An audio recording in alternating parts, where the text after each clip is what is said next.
Judulnya Kagum. Baca bismillah dulu deh. Bismillahirrahmanirrahim sajaknya nih.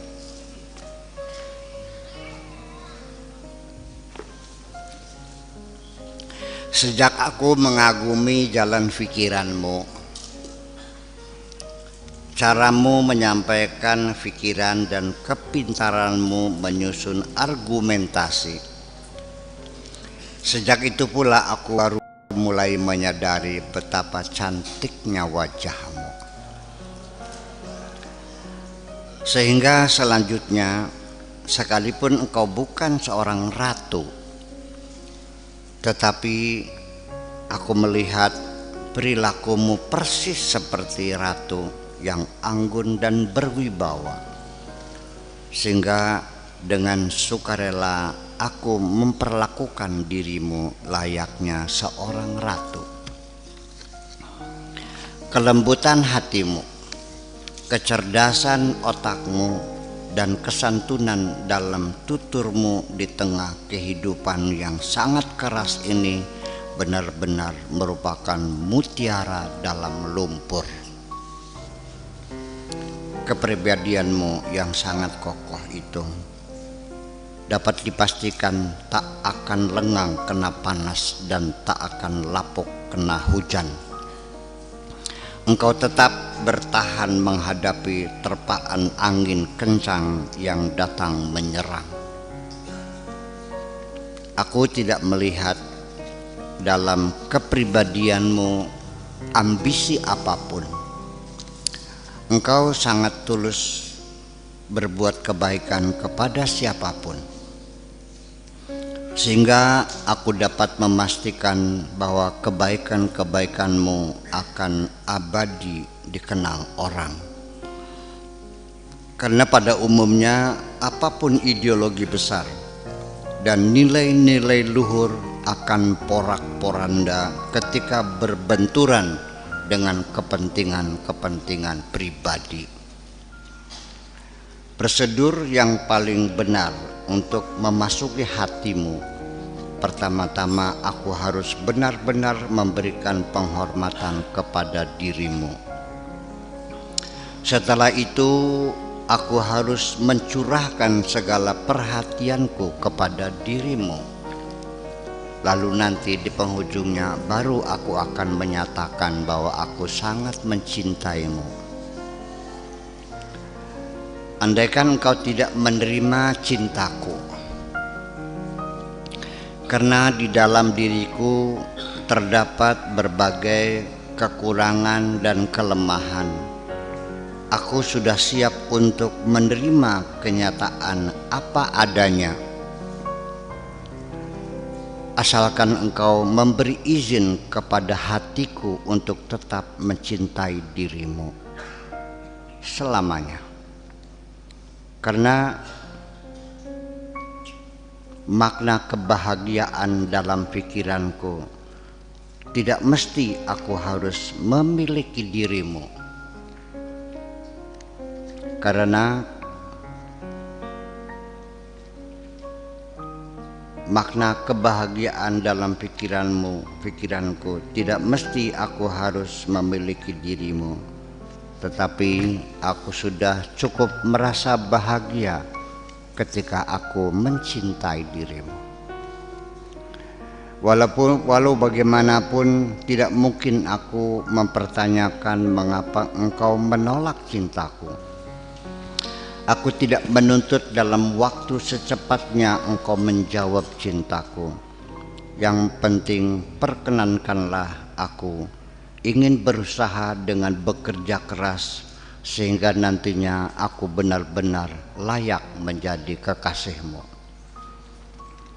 Juga aku tidak menuntut engkau mengerti tentang perasaanku, biar aku sendiri yang merasakannya. Engkau tidak perlu tahu setiap malam aku berdoa untuk keselamatanmu. Setiap kali aku mendengar engkau tetap dalam keadaan sehat walafiat, aku sudah cukup merasakan bahagia. Barangkali mungkin di luar kesadaranku aku melakukan kesalahan-kesalahan terhadap dirimu. Aku sangat senang bila engkau memberikan kebesaran hatimu untuk memaafkan. Bila engkau tidak memaafkan kesalahanku, paling tidak engkau mau melupakannya.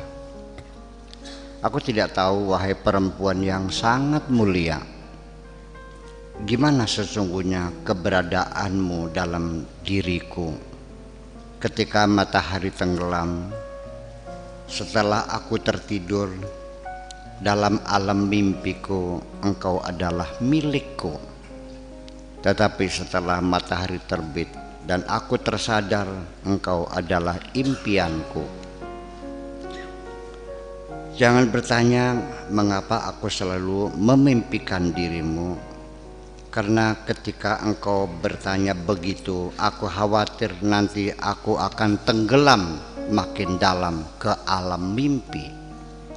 Aku ingin tetap berada di alam realita dan biarkan mimpi-mimpi itu datang sendiri dan aku dapat menikmatinya.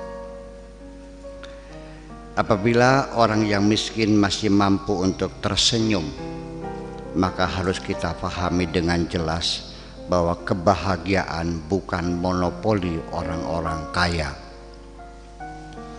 Tetapi ketika aku sekali saja melihat engkau tersenyum, sejak itu aku merasakan kebahagiaan yang luar biasa.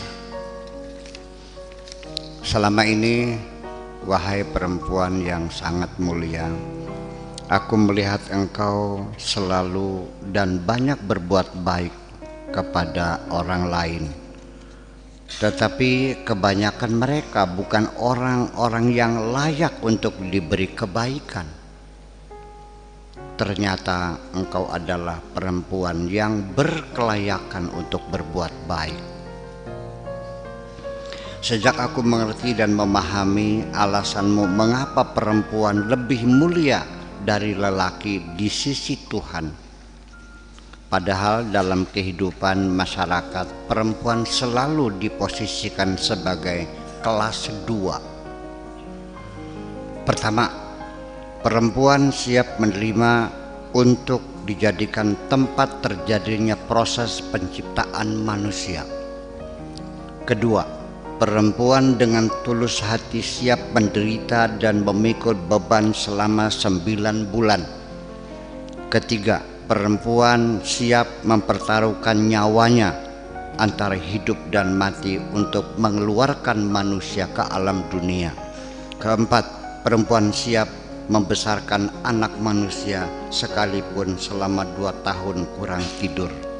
Lalu akhirnya engkau mengajukan argumen, itulah sebabnya mengapa perempuan lebih dekat dengan Tuhan daripada lelaki. Karena perempuan terpilih oleh Tuhan sebagai tempat kepercayaan dalam proses penciptaan manusia. Kalau begitu, wahai perempuan yang sangat mulia, izinkanlah aku selalu berada di dekatmu, supaya aku juga dapat dekat dengan Tuhan. Kedekatan dengan Tuhan, wahai perempuan yang sangat mulia, memang bukan berarti kedekatan jarak, karena Tuhan tidak berjarak. Bahkan Tuhan lebih dekat daripada urat nadi. Yang dimaksud dengan orang yang dekat dengan Tuhan, yang dimaksud dengan orang yang dekat dengan Tuhan adalah kedekatan rasa, bukan kedekatan jarak. Sedangkan aku, wahai perempuan yang sangat mulia, bagaimana rasaku dekat dengan Tuhan, sedangkan segala rasaku terkuras habis pada dirimu? Mungkinkah aku mencintai Tuhan dan mencintai dirimu? Terima kasih.